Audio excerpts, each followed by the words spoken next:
than just ikwerekwere. Why can't I be more than just a car guard? A pimp. A drug lord. A job thief. The face of cheap labor. I am more than just a foreigner. Why do you insist on killing my soul with your words? Go back to your country. Go back to your country. You don't belong here. Why am I not good enough for you? Go back to your country. You don't belong here. Why do you look at me in the eyes, with skin as black as mine, and deny me as your brother? What about me? Look at me. Think of all the dreams that we have in common. I am Zambian. I am your colleague. I am Congolese. I am Malawian, and I am human. I am South African, your sister of the soil. I am Zimbabwean. And I am your neighbor. I am your friend.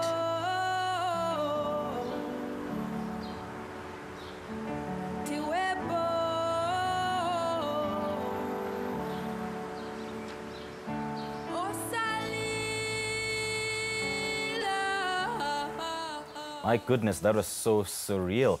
Hashtag Singabantu, which loosely translates "We Are Human," is an awareness short film that was shot in the remains of Rosettenville house burned to the ground during a service delivery protest that turned into a wave of xenophobic attacks. Now, the video stars young African immigrants that share the daily plight they're faced with in living in South Africa. The film was launched during the Africa Month and was shortlisted in the top 60 at a youth festival run by the United Nations Alliance Civilisation. We are now joined by Sophie and Louise Kanza, the producers of the video and the founders of the Sophie A Kanza Foundation. Ladies, a very warm welcome and good morning. Good morning. Good Thank morning. you for having Thank you for having us. Now, you both grew up in South Africa.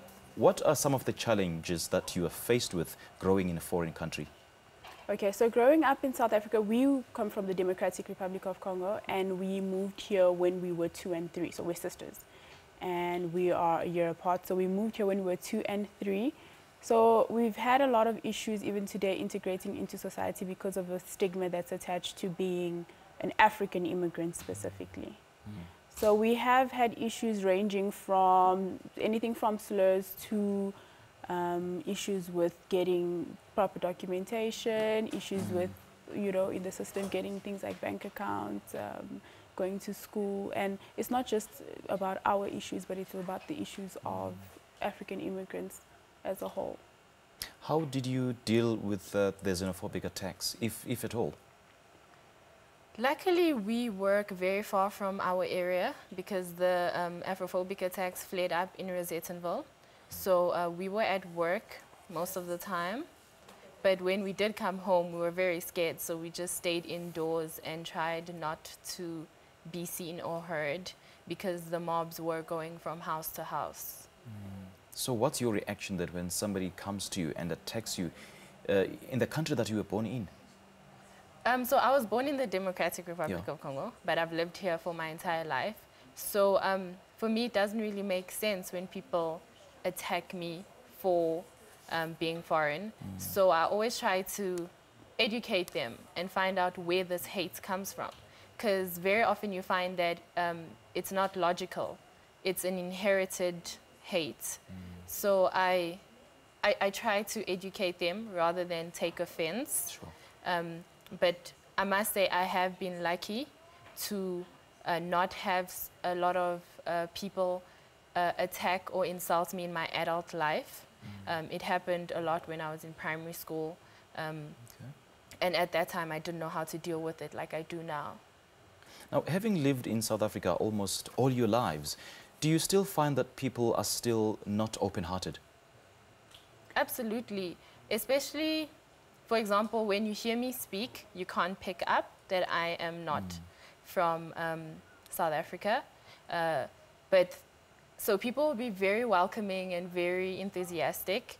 But the moment you tell them where you're from, it's like a complete shift. So Totally.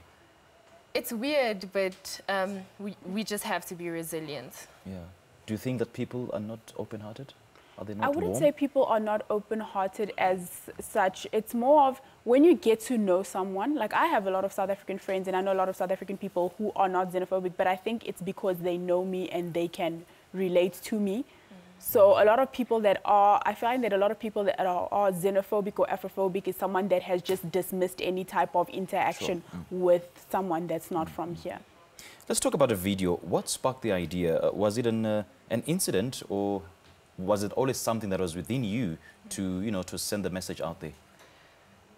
So, as I said, growing up, we dealt with a lot of Afrophobia because we came here at a very sensitive time.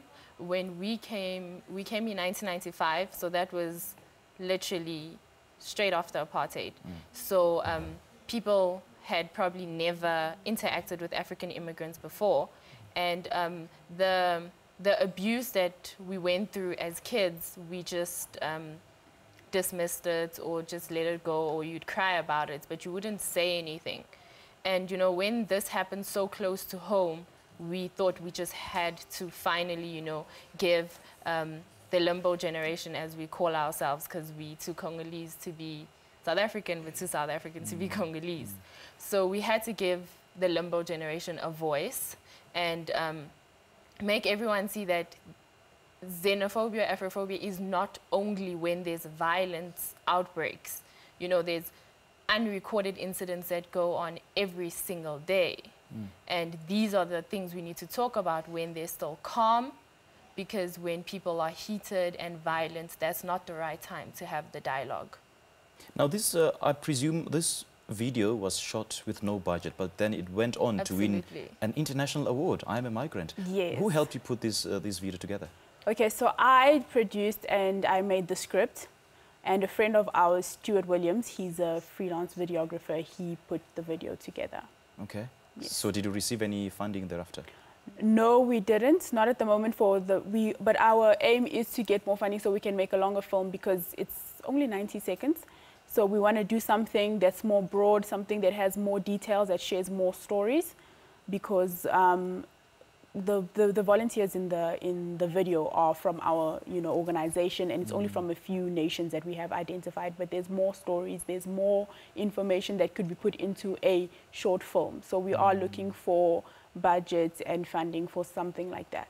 Girls, this is a brilliant initiative, and I must put it up to you. Thank you so much. Well done, and thank you so much for chatting to us this morning. Thank you for having us. Many thanks to Sophie and Louise Kanza talking to us about the film that they produced called #Singabantu. They use Pan-Africanism to spread love, peace and hope, and we certainly hope that this will end all the xenophobic attacks here in South Africa.